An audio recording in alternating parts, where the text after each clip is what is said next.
Pai do Senhor Jesus, meu querido irmão, Pai do Senhor Jesus, minha querida irmã, é um prazer mais uma vez estar convosco. Estamos mais uma vez na gravação de mais um vídeo. Estamos de volta mais uma vez para trazer uma palavra poderosa para o vosso coração. Que Deus em Cristo Jesus nesse dia te abençoe grandemente, que as ricas bênçãos do céu alcance a tua casa, a tua família, no nome do Senhor Jesus Cristo. Meu muito obrigado você aí que tem acompanhado o meu canal, você aí que já se inscreveu, que tem deixado seu like, seu comentário. Deus te abençoe grandemente. Os meus amigos aí que adquiriram as camisas, Deus abençoe grandemente cada um dos meus amigos que nos adquiriram aí para nos ajudar na divulgação, né? Através da camisa aí. Deus abençoe meus amigos. Berzeba, e Abraão habitou em Berzeba. Vamos lá? Note que a Bíblia aqui está falando apenas de Abraão. Então Abraão tornou aos seus moços, levantaram-se e foram juntos para Berzeba. E Abraão habitou em Berzeba. Este capítulo aqui é o capítulo na qual Deus prova a Abraão, mandando Abraão entregar o seu filho, o seu único filho da promessa, em sacrifício. Esse é um dos últimos, um versículo após ele ter determinado ali, o anjo tem impedido que ele fizesse o sacrifício. Esse é um versículo após isso. Eles estavam para descer do monte do sacrifício.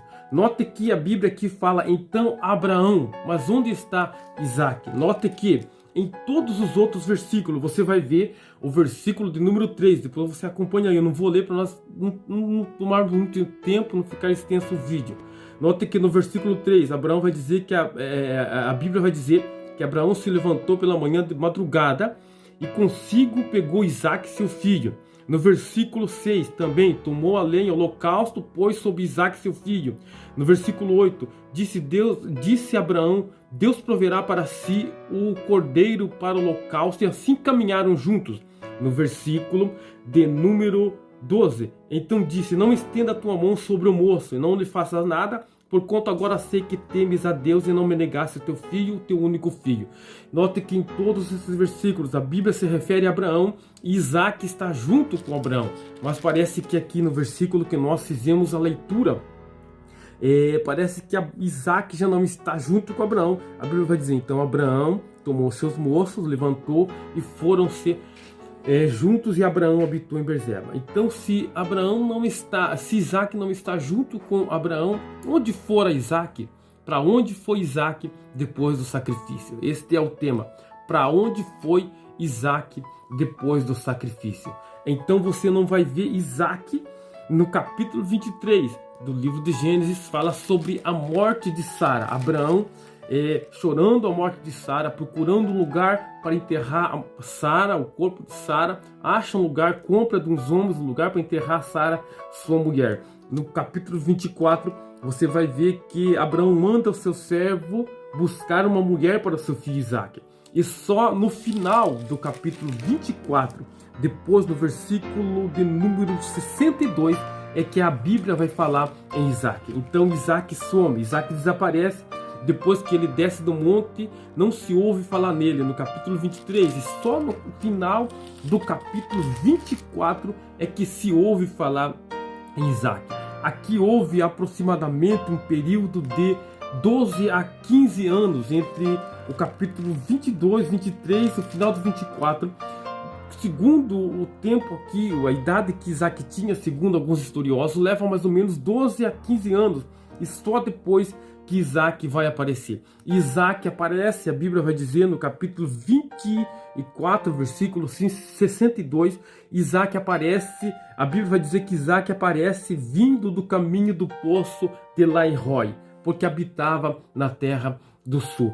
É justamente a palavra, a tradução da palavra Lairoi que eu quero trazer para você, que eu quero que você entenda onde Isaac estava durante todo esse período, que ele desaparece por um período e só aparece aqui vindo do caminho do poço de Lairoi. A palavra Bir Lairoi ou Lairoi significa o Deus que me vê, o poço daquele que me vê, um lugar secreto, um lugar escondido, longe da vista dos homens, mas um lugar em que Deus via Isaac. Então, este lugar nós podemos entender como os bastidores, como um lugar de preparo, como um lugar escondido na sombra do Altíssimo. Mas a Bíblia vai dizer que Isaac vinha do caminho do poço de Lairoi, escondido da vista humana, mas visto por Deus. Sim, às vezes nós somos levados, somos provados de várias maneiras, e nos bastidores ninguém vai nos ver, ninguém nos bastidores vai nos dar crédito, não tem outdoors, não tem aplausos nos bastidores, mas é o lugar em que Deus está nos preparando. Jesus, depois que nasceu, foi obrigado a ir para o deserto com o seu pai e com a sua mãe escondido, fugido, longe da vista dos homens, nos bastidores. Mas quando ele sai do deserto, depois de mais ou menos de 11 anos até 29 anos que ele vai aparecer, Jesus sai na unção do Espírito, seu ministério é propagado, seu ministério cria fama, seus milagres têm percussão. Tudo isso depois de um período que ele passa escondido. A Bíblia vai dizer que o apóstolo Paulo também ficou por 14 anos depois que se encontrou com Cristo, que viu a Cristo, que regenerou a sua alma, que Deus deu vista para ele, que ele começou a pregar o evangelho. Aqueles que deviam apoiá-lo, aqueles que deviam apoiar o seu ministério, não o apoiam, ainda procuram matá-lo. Ele é obrigado a fugir, passa 3 anos fora, volta. Depois de 3 anos, vê somente a Pedro em Jerusalém, e depois vai para o deserto da Arábia novamente e passa por 14 anos escondido. E a Bíblia vai dizer que depois de 14 anos, quem vai buscar Paulo, quem vai em busca de Paulo para que seu ministério seja expandido, é um homem pelo nome de Barnabé, que significa filho da consolação. Ou seja, a prefiguração do nome do Espírito Santo, que é Consolador, consolação, filho da consolação, vai atrás de Paulo depois de 14 anos que o ministério de Paulo está detrás dos bastidores, escondido, mas o Espírito Santo vai alcançá-lo. E quando o Espírito de Deus traz o homem de trás dos bastidores, é para que seu ministério expanda, exploda. Não sei, talvez eu esteja falando com alguém que esteja por detrás dos bastidores, no deserto da Arábia, escondido no caminho do poço de Lairoi, mas ninguém te vê neste momento. Mas o Deus que tem vista, quando nenhum homem vê teu ministério, tua chamada, Deus está te vendo e vai expandir a tua chamada, vai expandir o teu ministério. Isaac ficou escondido por um período de tempo, mas ele disse: eu estou vindo de um lugar que os olhos humanos não vê, mas o Deus que vê tudo está me vendo. Bendito seja o nome do Senhor Jesus. Ele passa por um período escondido, mas no capítulo 24, versículo 62, a Bíblia vai dizer que Isaac vinha do caminho do poço de Lairoi, porque habitava no sul. O Deus que me vê.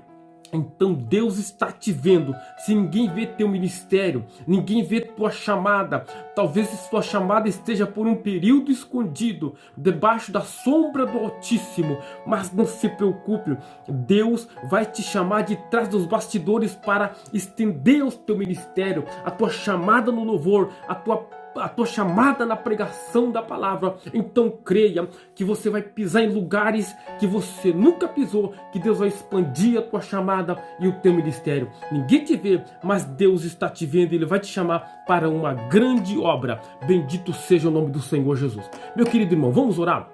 Fazer uma oração nesse dia, acreditando que pode alguém não nos ver, mas Deus está nos enxergando a todo tempo, a todo instante, a todo momento. Às vezes é complexo de inferioridade no nosso próprio ministério. Ah, mas ninguém vê minha chamada, nem na igreja não tem uma oportunidade para pregar, para cantar. Talvez você esteja passando por este período, um período de bastidores na qual Deus está lhe preparando para uma grande obra. Mas Deus tem e vai chamar você para uma grande obra nesta terra. Amém? Senhor nosso Deus, oremos a Deus. Pai querido, Deus bondoso, eterno, misericordioso, Deus que está no céu. Estamos lhe agradecendo, Deus, por este dia, por esta palavra. Estamos te agradecendo, Pai querido, porque nós cremos que o Senhor tem uma grande obra, uma grande chamada, Senhor, para este homem, para esta mulher que está ouvindo esta pregação, esta palavra. Deus Todo-Poderoso, então chama-o, ó Pai, para uma grande obra, para um grande compromisso nesta terra. Deus